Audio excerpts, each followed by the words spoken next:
તમે મને એ કહો કે દર મહિનાની 10 થી 15 તારીખમાં તમારા ઈએમઆઈમાં કેટલા રૂપિયા જાય છે? એટલે ધારો કે તમે મહિને 100 રૂપિયા કમાતા હો તો તમારા એમાંથી 10%, 20%, 30% કે 40-50%ની અમાઉન્ટ ઈએમઆઈમાં જતી રહે છે. પછી તમને થશે કે 15મી તારીખ પછી બાકી જ શું રહે છે? મારી વાત ધ્યાનથી સાંભળજો. સૌથી પહેલાં તો નવરાત્રિનો થાક હવે ઉતારો. ન ઉતર્યો હોય તો એ ઉતારવો પડશે, અધરવાઇઝ તમે દિવાળી માટે લેટ પડી ગયા છો કે પડી જશો. કારણ કે આ શનિ રવિ દિવાળીના શોપિંગ માટેના છેલ્લા શનિ રવિ છે. પણ શોપિંગ આપણે કરવું ક્યાં છે? કારણ કે આખા વર્ષમાં દરેક સેલમાં આપણે કપડાં ખરીદ તો કર્યા છે. એટલે કપડાં લત્તાની તો ચિંતા તમને હશે નહીં. તો પછી દિવાળીમાં નવું શું ખરીદવું છે? ઇનફેક્ટ હું તો એવું કહું છું કે તમારી પાસે જે વસ્તુ વગર વાપરેલી પડી હોય એ કોઈ બીજાને કામે આવતી હોય તો આ દિવાળી કોઈ બીજાની સુધારો ને, કોઈ બીજાને આપી દો ને. એવી રીતે તમે કોઈની દિવાળી બનાવો ને. અને બીજી વસ્તુ એ છે કે નવરાત્રિ આ વખતે દિવાળી કરતાં મોંઘી પડી. તમારે અમુક ખર્ચા ન કરવાની ઈચ્છા હોય તોય કરવા પડ્યા હશે નવરાત્રિમાં.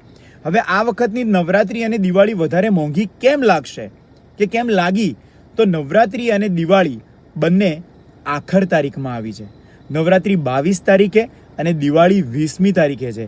અને મોટા ભાગના લોકોનો 50% ખર્ચો પહેલાં 15 દિવસમાં ઈએમઆઈ જો ભરતા હોય, જે ભરે જ છે લોકો, એના કારણે થઈ જાય છે. એટલે નવરાત્રિ અને દિવાળીનું જો આગોતરું પ્લાનિંગ નહીં કર્યું હોય તો આ દિવાળી પણ તમને મોંઘી પડશે, ક્યાં તો પછી પૈસાની ખેંચ પડશે. અને બીજી બાજુ લોકો માર્કેટમાં મંદી છે, પૈસા ફરતા નથી, આ બધી વાતો કરે છે. અને લક્ઝુરિયસ કાર તો દર 6 મિનિટે એક વેચાય છે. એટલે ક્યાંક તો ભાગલા પડી રહ્યા છે. અમીર વધારે અમીર બની ગયો છે અને મિડલ ક્લાસ કે ગરીબ ત્યાં ને ત્યાં જ રહ્યો છે. એટલે યાદ રાખજો, તમારે આવી રીતે પણ પ્લાનિંગ કરવાનું હતું કે આવી રીતે પણ પ્લાનિંગ કરવું રહ્યું. કારણ કે હજી આજે 10 તારીખ છે કે દિવાળી આ વખતે આખર તારીખમાં છે. અને આખર તારીખમાં જ્યારે કોઈ આવો મોટો તહેવાર આવે ત્યારે મોટા ભાગના પૈસા ખર્ચાઈ ગયા હોય છે. સો તમારી પાસે હજી 10 દિવસ છે. પ્લાનિંગ બેટર બનાવી શકો છો કે તો હવે શું પ્લાનિંગ બેટર બની શકે છે? એ સવાલ છે.